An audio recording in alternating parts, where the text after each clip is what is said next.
গতকালকে তারা যে অঘটনগুলি করেছে, সকালের যেটা আমরা দেখেছি, আমি আমার তেতলি ইউনিয়নের 2টা সেন্টার আমি নিজেও ভোট দিয়ে আসছি, লালাবাজার ইউনিয়নে আসছি।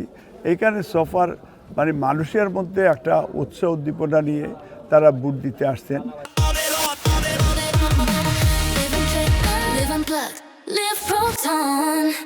এখানে আমাদের বোনরাও আসতেছে, আমাদের খালারা মামিরা সবাই আসতেছে, আমাদের দলের নেতাকর্মী তারাও আসতেছে।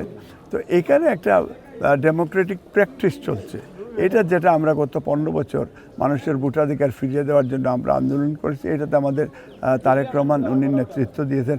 আমাদের একটাই চাওয়া ছিল, সেই সাম্য, মানবিক মর্যাদা, সামাজিক ন্যায় বিচার, ভোটাধিকার এগুলি ফিরে আসবে। এবং আজকে হোপ ফর বেস্ট, এখন যে পরিস্থিতি পরিবেশ আছে, যদি অন্যান্য জায়গায় সব ঠিক থাকে, তাহলে ধানের শীষের বিজয় নিশ্চিত ইনশাল্লাহ।